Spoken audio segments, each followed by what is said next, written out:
Assalamualaikum warahmatullahi wabarakatuh. Semoga Allah limpahkan rahmatnya kepada kita semua. Jawablah waalaikumsalam.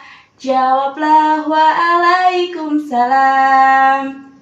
Hai adik-adik, bagaimana kabar kalian? Semoga kalian selalu dalam keadaan sehat walafiat.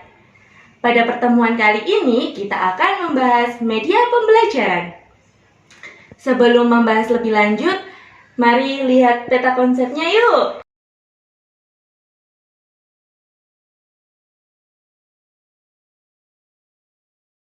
Seperti yang sudah kalian ketahui, media pembelajaran merupakan medium atau peralatan yang dapat digunakan untuk menyampaikan pembelajaran di dalam kelas. Di dalam media pembelajaran ini, terdapat 4 klasifikasi menurut Al-Shad. Klasifikasi yang pertama yaitu media visual. Media visual merupakan media di mana siswa dapat menangkap pembelajaran hanya melalui penglihatannya saja. Media visual terbagi menjadi 2, yaitu media visual proyeksi dan media visual non-proyeksi. Media visual proyeksi merupakan media yang berbentuk tidak benda nyata. Contohnya, seperti gambar pada HP atau laptop dan LCD.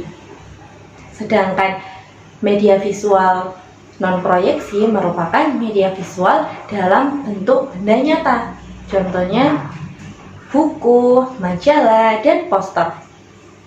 Klasifikasi yang kedua yaitu media audio.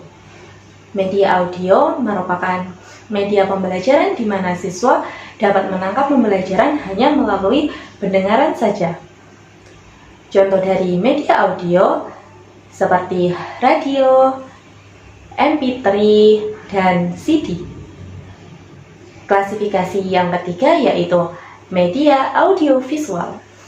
Media audiovisual merupakan penggabungan dari media visual dan media audio, di mana siswa dapat menangkap pembelajaran bisa melalui pendengaran dan penglihatan. Di dalam media audiovisual terbagi menjadi 2, yaitu media audiovisual murni dan media audiovisual tidak murni. Media audiovisual murni biasanya disebut dengan media audiovisual bergerak, di mana gambar dan suara berasal dari satu sumber, contohnya televisi dan film.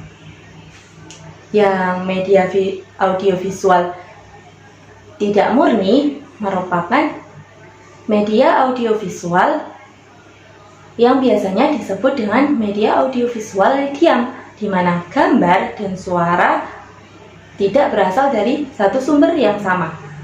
Contohnya seperti dubbing pada pembuatan video pembelajaran. Klasifikasi yang keempat yaitu multimedia. Multimedia merupakan penggabungan dari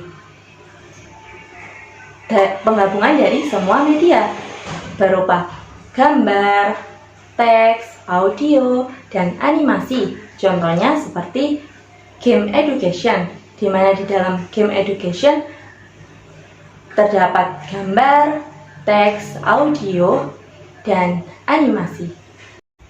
Oke adik-adik, kita next ke pembahasan selanjutnya, yaitu media yang bisa dikembangkan di MISD. Di sini, kira-kira media apa sih yang bisa dikembangkan di MISD? Oke, ada 3 media yang bisa dikembangkan di MI atau SD. Media yang pertama yaitu media tangga pintar. Media tangga pintar ini merupakan media visual.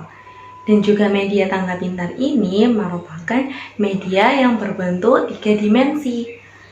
Penggunaan media tangga pintar ini bisa digunakan di mata pelajaran matematika, baik di kelas rendah maupun kelas tinggi. Penggunaan media tangga pintar ini untuk di kelas rendah bisa digunakan dalam menghitung penjumlahan atau pengurangan.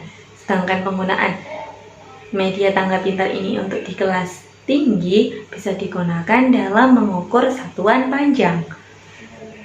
Media yang kedua yang bisa dikembangkan di MI atau SD yaitu media flashcard.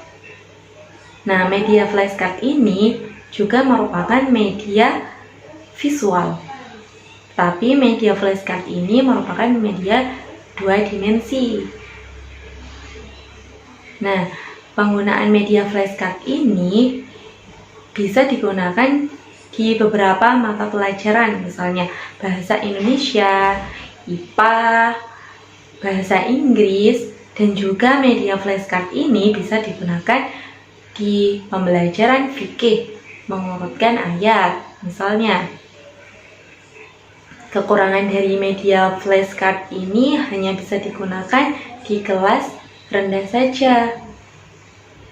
Untuk media yang bisa dikembangkan di MI atau SD yang ketiga yaitu video pembelajaran. Video pembelajaran ini merupakan media audiovisual karena menyertakan gambar dan suara. Media video pembelajaran ini dapat diterapkan di kelas rendah maupun kelas tinggi. Tetapi di sini guru harus tetap mengondisikan kelas.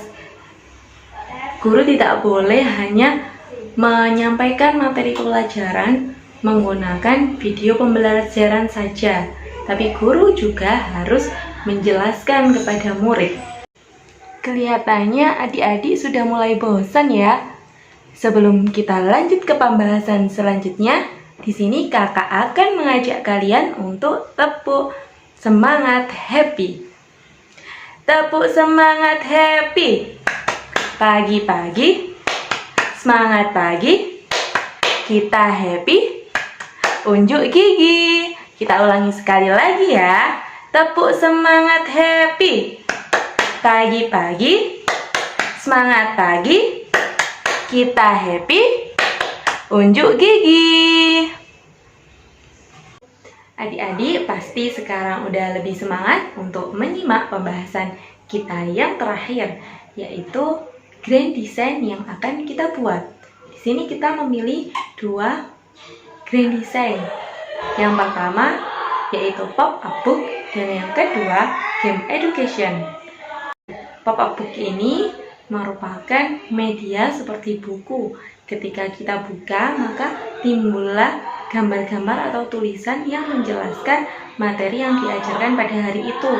Dan di dalam pop-up book ini diawali dengan penjelasan tujuan pembelajaran dan diakhiri dengan evaluasi materi pada hari itu.